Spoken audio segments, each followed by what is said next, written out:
Welcome back to the Dot Life podcast. I am so happy to finally be back on set. It's been a while. I know you've had a lot more of Bill, which I'm sure you're now sad that you have me back, but we have Linda, so we've got the next best thing. Happy to be here, and thank you for your patience while I was traveling and dealing with a loss in the family. So we're back. And I'm joined today by Aliesha Porcena, who is the Small Business Director for the City of Boston. Hi, Aliesha. Hi, thank you for having me. Yeah, thanks for coming. And I mentioned you already, but we're also joined by Linda Dorcena Forry again. Happy to be here. Thanks for coming on while I was out. Absolutely. Holding down the news fort. Really appreciate it. We're happy you're back, though, gotta say. So we're here to talk about small businesses. Yes. They are a huge part of the Boston economy, often overlooked. Yes. So talk to us about your department. What do you do? Why does the Small Business Office exist? So the Small Business Office is here to support small businesses in Boston start, grow, and build. One of the key things that we're doing is working with businesses to liaise across the city departments to make sure they have the right permits, the right licensing, the right information so they are not stuck. But so I see our office really as helping businesses get unstuck, move through the city system, and really thrive. Are you saying the city system is sticky? Well, the world is sticky, but the city system can be sticky at times, and if you don't know the right questions to ask, you can often get lost in it. And so a lot of the work that we're trying to do is making the information more accessible, more transparent, but also just demystifying it and making it less complicated. And so I think that's what our office does. One of the things that's really important is to meet people where they are. For me, especially as a daughter of immigrants, as somebody who, is the youngest child, I was always asking questions and oftentimes had to really challenge folks to understand my trajectory and things like that. So I bring that into the work, into my philosophy of supporting businesses, making sure that they have all the information, that they have all the tools, and that they don't feel alone in the process. And so that's why we're here. That's why we want our economy to thrive in Boston, and we want these businesses to feel supported. Yeah. I can't imagine what it's like to be a small business owner in a city like Boston, but Linda, you can, because you're here today in the capacity of a small business owner. Yeah. So we'll get into a little bit more about your relationship to the department in a bit, but talk about just your business for those who aren't familiar. Yeah, well, first I just want to say it's great to be here, Erin, and great to be here with Aliesha Porcena, who's doing a wonderful job. Thank you. On behalf of our small businesses in the city and just representing, right? And giving access, which is so important, and figuring out how do we help people thrive. So I have multiple hats, right? Co-publisher of the Reporter newspapers with my husband, Bill Forry, but I do own my own consulting company, right? LDF Holdings, LLC. So you're a dual small business owner. A dual small business owner. But it's going well so far, right? Because it is about, making connections, right? And the city talks about that. How do you build partnerships? How do you get out there and network? But this is a great place. The city's amazing. In my prior life as a former elected, I was chair of small business and community development. So definitely small businesses are the backbone of the economy, right? When big businesses are letting people go, small businesses keep on, they have their folks on for decades, right? Yeah. And I'm sure you've seen this, Aliesha, where there's people who've been employed with the same company for 10, 15, 20 years, right? So it's so important, the work you're doing, which is great. Well, it's awesome to have your perspective. And speaking of the backbone of the economy, talk a little more about that, Aliesha. How much does small business drive in Boston, and specifically Dorchester, if you have that data? Yes, I do have the data, and so I don't want to mess that up. But in terms of Boston as a whole, so Boston is home to over 50,000 small businesses, but we count the 18,000 as kind of like our niche of businesses that we're supporting. Those businesses are creating over 120,000 jobs. Wow. And generating more than $28 billion $28 billion to the economy. So when we talk about job creation, when we talk about getting food on the table, these are the people who are doing that every day for us in Boston. And when you talk about small business, how do you define that? So small business is defined in a different way. So the federal government has like a very big term in which they define small businesses. They do. It's like 5 million to this. And so we're a little bit smaller here in Boston. And so for us, we define kind of micro enterprises, and then we have smaller businesses where we're helping those micro businesses. So businesses that have less than 500,000 in revenue, have about up to 5 employees. Those are kind of our micro businesses. We're trying to get them to small scale businesses so that they have more than 10 employees and up to $1 million in revenue. And so those are how we kind of define small businesses with Boston. Everything is a small business under kind of like 5 million, but we're really looking at micro businesses and small scaled businesses. I would imagine, though, that some don't want to grow. I don't know if LDF Consulting will ever be more than 10, right? Like your goal is just to stay small and nimble. And so I assume you also provide a lot of assets and resources to those micro businesses as well. A lot of assets and resources. And that's the truth. Not everyone wants to grow. True. Not everyone wants to scale. But it's also about, what you're doing now, the plan that you're doing now, is that the best for your business? Mm-hmm. If something were to happen, are you ready? Are you nimble? Are you flexible? Can you pivot? Mm-hmm. Those are the questions we need to ask. COVID-19 came around and a lot of businesses closed, a lot of businesses shut down, and it was very hard for them to bounce back. For businesses that needed to pivot online, some were able to do that, some weren't. And so making sure that businesses are armed with information and with tools and resources to change as our economy changes, as the world changes, is really important. So it's not only about growing, but it's making sure you're running an efficient business and it's sustainable too. And resilient, I can't imagine what it was like for you to have to manage people through COVID-19. That's something you don't really anticipate at that scale. Yeah, absolutely. I came at the end of it, and so I really got to see kind of the aftermath of it, and of businesses still struggling. So that was really hard. But I think as a city, we were very, very smart about how we were using ARPA dollars, how we were using the COVID relief money. And because of that, we were able to provide very creative programs and opportunities for our businesses that will have that will see the benefits of that in years to come. Long past the pandemic, That's Linda, wonderful. Talk about the challenges that you think are unique to these smaller businesses. I would say there's many challenges, right? I mean, and you know this, but, one of them would be in terms of back office support, right? I mean, you have small businesses, it's mom and pops, and, they're in it, right? Every day, every hour. And so then, in terms of managing their books, right? Who's their accountants, right? Who's the attorney that's helping them in terms of the legal work? And I think this is the work, too, that Aliesha and the team does, is incredible technical assistance, right? Is how do we give these small businesses wraparound services that they're going to need, to thrive and grow? Because in the end, not everyone's going to want to be big, but if you can help build their capacity and help with website development, right, and help with marketing and how do they get out there and brand, they can do it, right, and they can grow.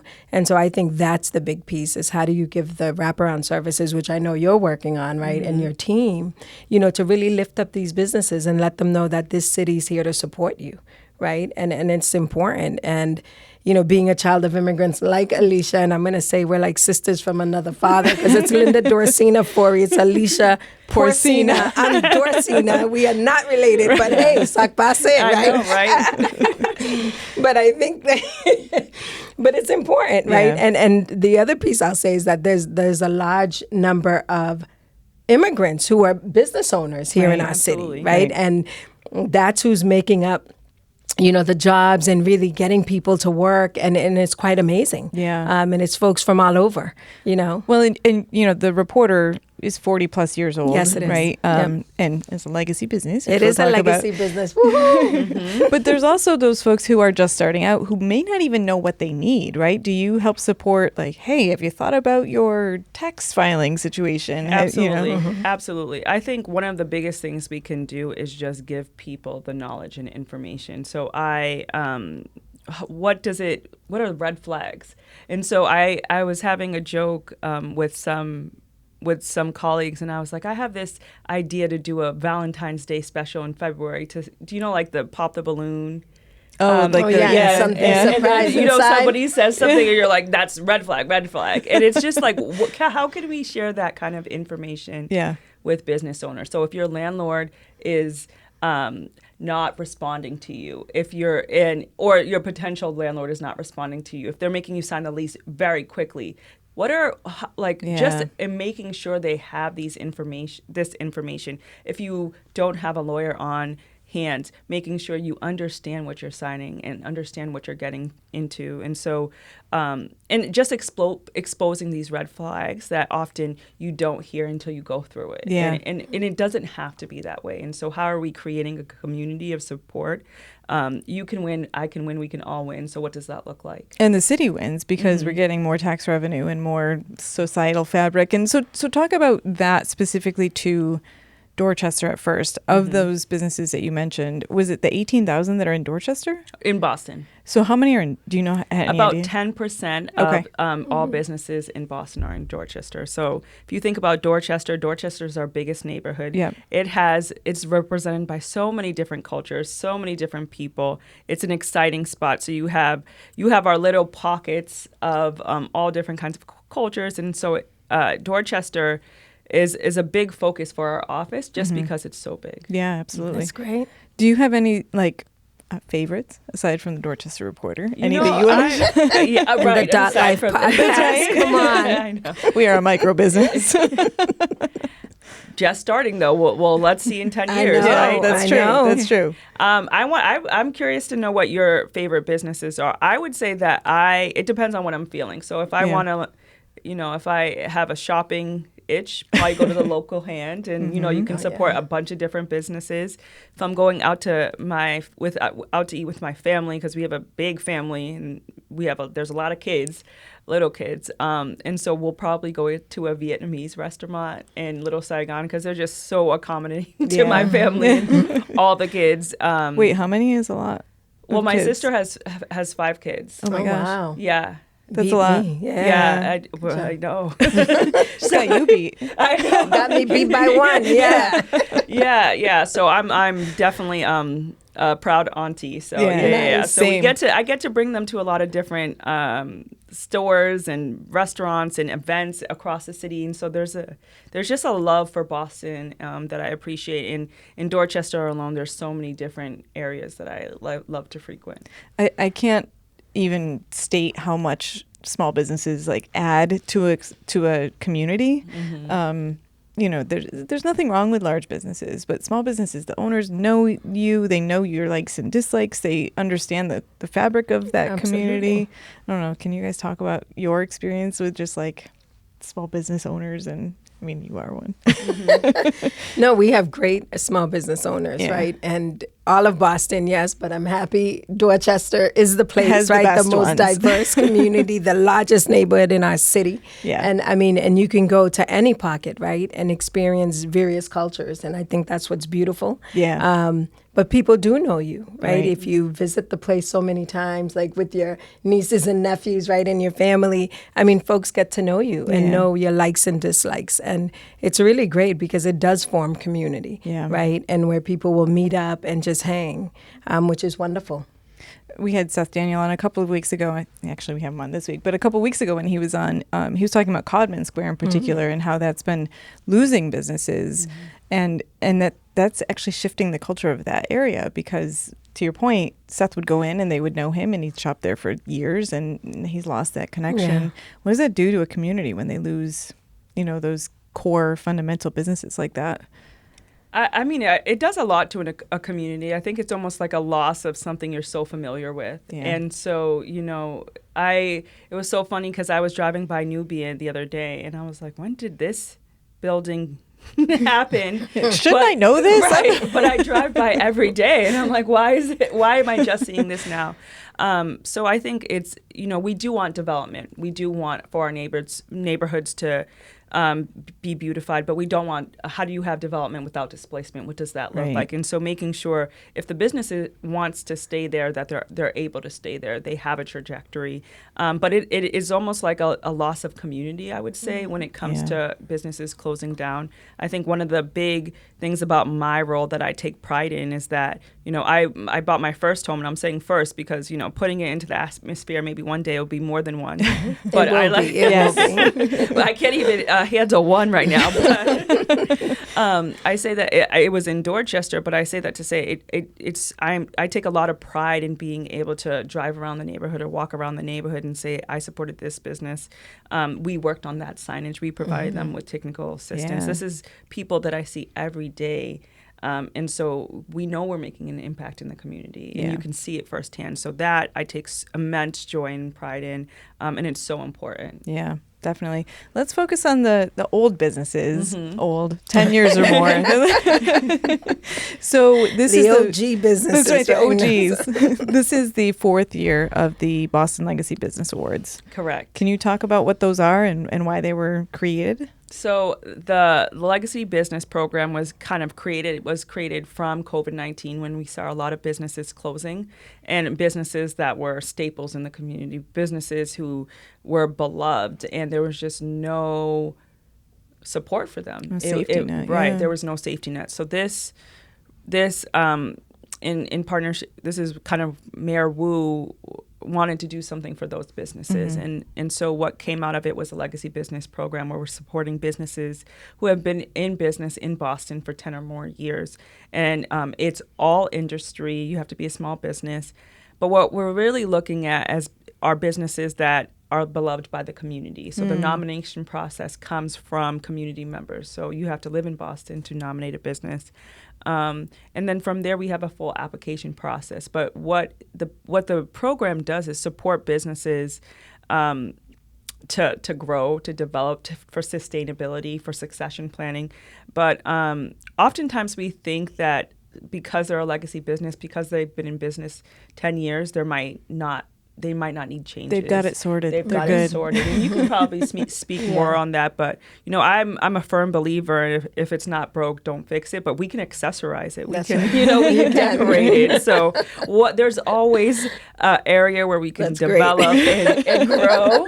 Yeah, I know when people say that, I'm like, when I say that, people laugh. But there's always somewhere where you can grow and develop. And so that's what this program is doing for legacy businesses, pinpointing that, and then being able to provide services, wraparound services to support these businesses.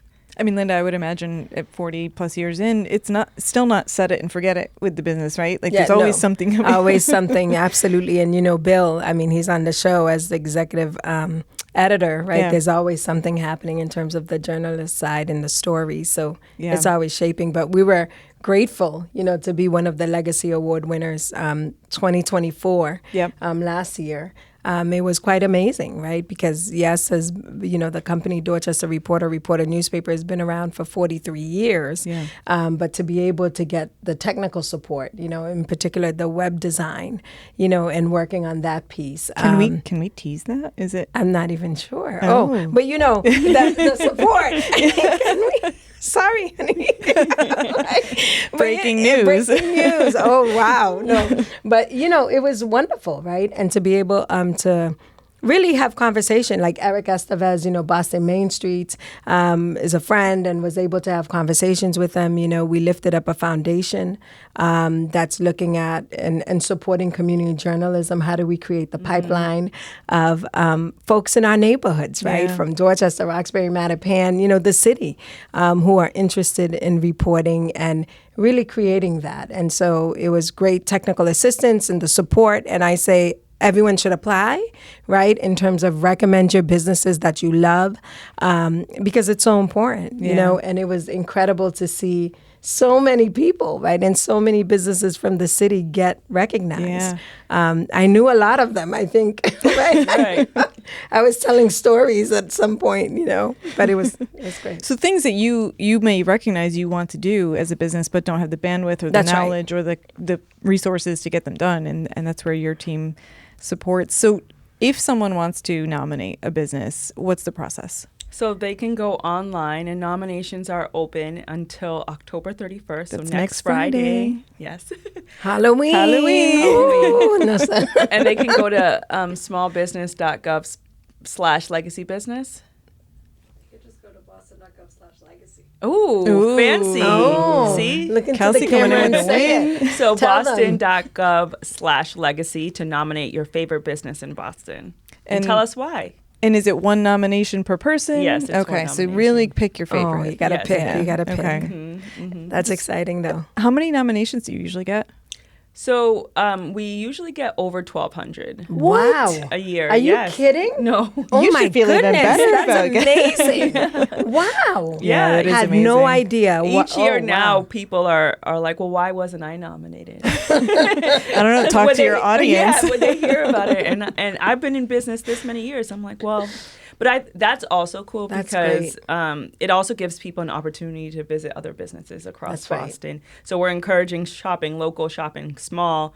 And I think this provides an opportunity for people to learn about different businesses in the community. Totally. So once they've been nominated, so nominations close on the 31st, and then you start to go through them and how and many make do you sure they shortlist fit, to? we make sure they fit all the criteria, so Okay. that they're a business, that they're registered, and all that. And if one thing I want to say, and I just want to give a shout out to my office, there will be times where we'll notice that the business might be missing something like, hey, you are actually not registered with the state. And so then we follow up with them to say, just want to make sure you have this information. Very good.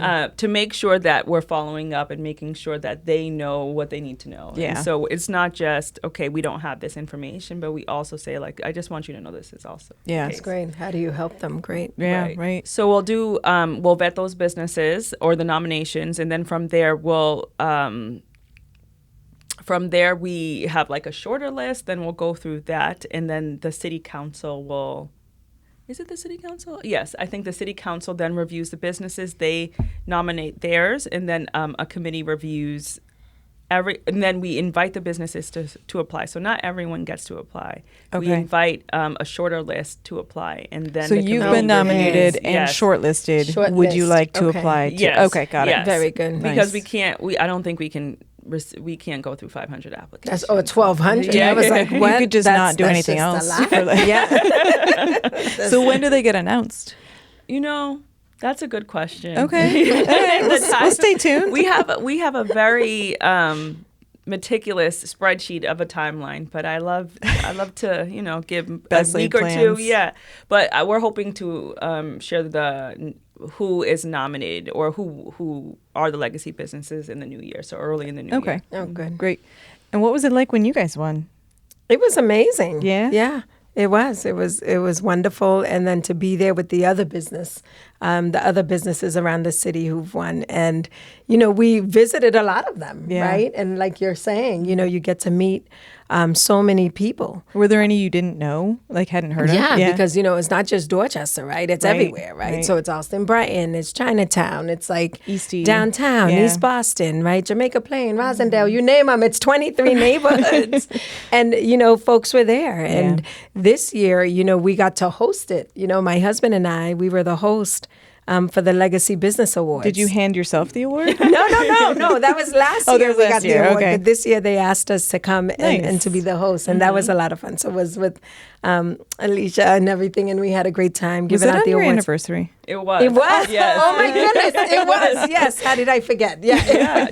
Did you all go out after that? We did go out. Okay, Yeah, okay, that's we good. did. Okay, I know okay. it was our wedding anniversary. I know. Bill talked Jeez. about that Yeah, on he the did. pod. Yeah. But we had a great time. She's so as I'm- committed to small businesses. I know. But as I was, announcing the awardees, I'm like, oh my goodness, the best! Like Cruise Construction got it. I'm like, She had a nice tidbit to say about every business. Every like I I am that not she knew surprised. them personally and saying their I names. knew a lot, and there was some I didn't know, and I'm like, oh my goodness, I'm coming to visit.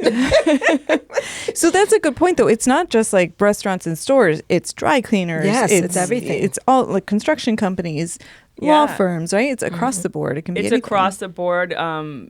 There's a Kiki Auto Repair, so it's the whole thing. the gamut. And- yeah. That's great. So there's something in there too. It's got to be 10 years plus, right? Is that a milestone that you have identified or someone has identified as like, this means they've made it? Or like, what is, and maybe Linda, you can speak to this too. At what point in the business's lifespan do you say, I think we're here. I think we're a thing now. And we can kind of like not be scared of not making it. Yeah, 10 years is definitely significant. I would say after year 4. So that year to 4 to 5 is really kind of make or break. Okay. Mm-hmm. What happens then? Just is that when you start to turn a profit, or is that like you've got it, or it's kind of like you understand the systems. Okay. I don't know if it's about well, obviously you have to at some point you have to be paying yourself, and so there must be some kind of profit in that. Yeah, we haven't hit that yet. No, it's a break even, right? No, break even. Right. Yeah. First break even, and then figuring out what the profit could look like. Yeah. Mm-hmm. Okay. So there's a point about generational wealth and how important it is to be able to use that small business money and reinvest in your family and your legacy, hence legacy awards. How important do you think that is? As a component of owning a small business? Oh, it's so important. And I say that because, small businesses often are working 24/7. Yeah. So if the business is not open, they're still working. They're still, it's all on them. And so with that comes a lot of sacrifice too. It comes a lot of sacrifice with your family. And, often health and things like that. So it's so important when we're thinking about generational wealth to be able to not, to make sure that the business is as sustainable as possible to carry on to the next generation. And so that, if anything were to happen, where if there was a flood in the business or anything like that, that it's not a catastrophe for the business, because then that would take a toll on the family. And so things like having an emergency plan, things like having a strategic plan, having a succession plan. If it's a family-owned business, what does succession look like? And succession could look like selling your business, or it could look like passing it down. But being able to have that conversation with your family. And then when I talk about generational wealth, when you're passing it down, passing something down that is sustainable. You don't want to pass your debt down to your children, your family. And so making sure there's like a fully fledged business there to pass down, I think, is so important. And then one thing about our office, but really our cabinet, is it's a cabinet of opportunities. So are you certified business? Are you able to respond to contracts? Thinking about kind of the long term. So those are the things about when we think about generational wealth. So it's not necessarily like paycheck to paycheck when we're thinking about small businesses, but how are we creating opportunity for you to kind of advance your business in different ways, build new income streams, and really think about more than just the day-to-day, but working on your business. Yeah. And, coming back to the idea of wealth, we've talked about this. A lot of small business owners, they're not doing it because they're wealthy and they need somewhere to sink their money into. They have a passion. Right. They're often immigrants who have come here to start something new. It's important that it turn into something that they can leave behind and leave a legacy on. So the Legacy Business Awards close October 31st. Yes, Say nominations. Nominations close October 31st. Go to boston.gov/legacy to nominate your favorite business in Boston. Perfect. One more thing about small businesses. I guess it doesn't have to be a small business. Yes. What's your favorite place to eat in Dorchester? Oh, my goodness. Linda, I know you got like 40. I have like 30. I mean, so go ahead. I have a lot. That's a good question. No, I can't. You go first. What's your favorite spot? What is my favorite spot right now? I was There's not so prepared many. for you to turn it back my on me. gosh. What is my Via favorite spot right Canuccia, now? Tavolo, like merengue. She's on Dorchester, Roxbury line, but merengues. Merengue, Merengues yeah. are I've really actually good. never been there, but I drove by the other day and I was like, I gotta check it out. Gotta go. Yeah. We'll go. There was one that I ate at the other day that I was like, oh, this one is on the list. And now, of course, I can't remember it. How about you? Okay, now you've had time. Yeah, you've had Come time. on. You've had time. That's a good question. So if I want like breakfast/lunch, I love American Provisions. Okay, yeah. They just and it's just very sweet. All the staff are very sweet going in. But then if I want like a good vibe, I'll maybe go to Comfort Kitchen or the Mix. The Mix, yeah. Yeah. Okay, very good. The sandwiches at Greenhouse are really good. Speaking of legacy business owners, so good. The one that's like the Thanksgiving dinner day after with the cranberry sauce Okay, I and need to turkey. go there. You gotta go that's there. really That's good. one of my favorite kinds of sandwiches. Yeah. Right? Oh, then you have to check it out. I mean, it's really good. It's And they have an excellent. amazing like mushroom soup. Okay. Incredible. It is soup season, so It is. Yes. And amazing scones, of course. Yeah. There's so many great places. There's so many. Well, Aliesha, thanks so much for coming. It's really exciting to hear about what's going on with small businesses and the impact they have on our community. And we will get people to nominate their legacy businesses. Thank you. Thank you for shedding a light on Dorchester. Absolutely. and all that you do, too. Yeah, thank you. Yeah. And Linda, it's always a pleasure to have you on. It's great to be here with you, Erin. Aliesha, great job. Keep it up. This is awesome. And go ahead, .live. Come on, y'all. All right. Hit that 4-year mark. You got this.